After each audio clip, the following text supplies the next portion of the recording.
ఇటువంటి యాప్లు తీసుకొచ్చి ఇటువంటి బెదిరింపులు బెదిరిస్తే ఎవరైనా ఓటేసి గెలిపిస్తారా?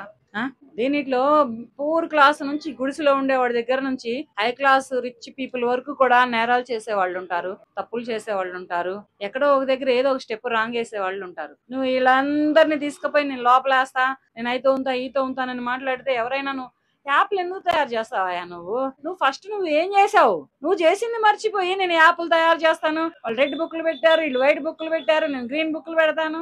ఏం బుక్లైనా ఎందుకు పెడతావు? ఎలా చేస్తావు యాప్లు తయారు? నువ్వు అంటే యాప్లు చేసి వదిలేసేస్తే నీ యాప్లు ఎవడ పడితే వాడు వచ్చి నీ మీద కంప్లైంట్ ఇస్తే, ఒకళ్ళ మీద కంప్లైంట్ ఇస్తే నువ్వు తీసుకుపోయి లోపల వేస్తావా? వాళ్ళు ఫస్ట్ నువ్వు వస్తావని చూసుకో. నువ్వు ఫస్టే ఇప్పుడు ఒకసారి ఒక అవకాశం ఇచ్చినందుకే ఆంధ్రప్రదేశ్ రాష్ట్రాన్ని మడిసి శంకలో పెట్టుకున్నావు, అయిపోయింది. ఇది సాలదు అన్నట్టు ఇంకా నువ్వు ఇప్పుడు ఓడిపోయిన తర్వాత ఇటువంటి బ్లాక్ మెయిల్స్ చేస్తూ ఇటువంటి బెదిరింపులన్నీ బెదిరిస్తుంటే ప్రజలు నిన్ను ఎంతవరకు నాయకుడుగా ఎన్నుకుంటారు? ప్రజలు ఎంతవరకు నీకు పట్టం కడతారు? ఒక సీఎం హోదా నీకు ఎలా ఇస్తారనుకోని నువ్వు ఇటువంటి బెదిరింపులన్నీ బెదిరిస్తున్నావు అంటే నీ రౌడీ షీటర్స్, నీ చెంచాగాళ్ళు, నీ గ్లాసులు గాళ్ళు అన్ని చేస్తే ఊరుకుంటే ఏ బుక్కులు ఏవి యాప్లు చెయ్యవు. ఏమన్నా చేస్తే చర్య తీసుకుంటే నువ్వు చేస్తావు అనమాట. అంటే రెడ్ బుక్ పెట్టి ఇప్పుడు మీరు బెదిరిస్తున్నారు కదా, అందరినీ పంతం పడతాం, ఒక్కొక్క పేజ్ చింపేస్తాం, అందరినీ కూడా అరెస్ట్ చేస్తామని చెప్పేసి.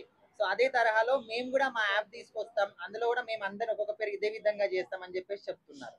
నువ్వు జగన్మోహన్ రెడ్డి గారు మీరు సీఎం గారు అయిన తర్వాత ఏ బుక్ పెట్టలేదు, ఏ యాప్ దింపలేదు, దింపకుండా అందరినీ అరెస్ట్ చేసి లోపలేసి సావుల దాకా తీసుకెళ్లారు కదా. మరి దీనికి సమాధానం ఏంటి? దీనికి సమాధానం ఎంతవరకు వచ్చింది? అంటే మీరంటే కనపడకుండా చేశారు, ఏ బుక్లు పెట్టలేదు, ఏ యాప్లు దింపలేదు. ఇప్పుడు వచ్చిందా మీకు యాప్ దింపుదామనే ఆలోచన? ఇప్పుడు మీ మైండ్ లోకి ఇప్పుడు వచ్చింది కొత్తగా ఆలోచన, ఒక యాప్ దింపి ఆ యాప్ లో చేయడానికి చేద్దామని. మీరు ఏమైనా ఒకే ఒక్కడి సినిమాలో అర్జున్ గారు అనుకుంటున్నారా? అంటే ప్రజలందరూ పోలీస్ స్టేషన్ల చుట్టూ, నాయకుల చుట్టూ తిరిగి అలసిపోయి జగన్ గారి దగ్గరికి వస్తున్నారట. మీరు ఏదన్నా మాకు ఒక సొల్యూషన్ చూపించండి అంటే వీళ్ళ కోసం ఒక మంచి యాప్ తయారు చేస్తున్నాం అంటున్నారు.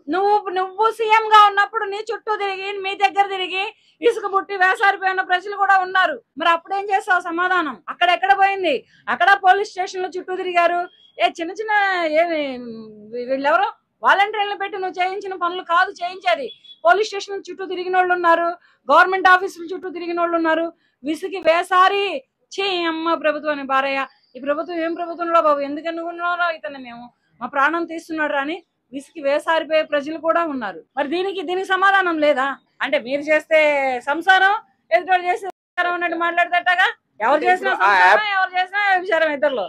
అంటే ఇంకోటి, ఇప్పుడు ఒకవేళ నేరస్తుల పేర్లు ఈ యాప్ లో ఉంటాయి అనుకుంటే 90% పీపుల్ అంతా కూడా వైసీపీ వాళ్ళే ఉంటారని కూడా ప్రజలు అంటున్నారు. ఏమో మరి అది తెలియదు. వైసీపీ వాళ్ళు యాప్ పెట్టుకుంటే వైసీపీ వాళ్ళు ఎందుకుంటారు? వైసీపీ ప్రభుత్వమే యాప్ తయారు చేస్తుంది. వైసీపీ నాయకులు ఎందుకుంటారు? ఉండరు. వీళ్ళందరూ పక్కా తప్పుకుంటారు. వాళ్ళకి తెలుసు, వాళ్ళకి ఎక్కడ తప్పుకోవాలో ఎక్కడ తప్పించుకోవాలో తెలుసు కనుక వాళ్ళేమీ ఉండరు. అంటే ఈ యాప్స్ వల్ల సామాన్య ప్రజల ఫోన్లు హ్యాక్ అయ్యే ప్రమాదం ఉందని కూడా అంటున్నారు. ఏమంటారు? చాలా ఇబ్బందులు పడతారు. ఫస్ట్ సామాన్య ప్రజలు ఈసారి గనక జగన్మోహన్ రెడ్డి గారిని ఆంధ్రప్రదేశ్ రాష్ట్ర సీఎం గా ఎన్నుకున్న, ఆంధ్రప్రదేశ్ రాష్ట్ర నాయకుడిగా ఎన్నుకున్న ఫస్ట్ సామాన్యుడు ఇబ్బంది పడతాడు. ఒక ఆటో నడిపేవాడు, ఒక చిన్న చితక వ్యాపారం చేసుకునేవాడు, ఒక ఇడ్లీ కొట్టోడు ఫస్ట్ కింద క్లాస్ నుంచి, కింద స్థాయి నుంచి ఇబ్బంది పడతాం మొదలు పెడతాడు. అప్పుడు పట్టుకుంటాడు అన్నమాట తలకాయ. అరే ఒక్క అవకాశం ఇమ్మని అన్నావు, రెండో అవకాశం ఇస్తే మాకు తినిపిస్తున్నావు కదరా, ఏందిరా మాకు ఈ కర్మ అని అప్పుడు ఫీల్ అవుతారు ప్రజలు.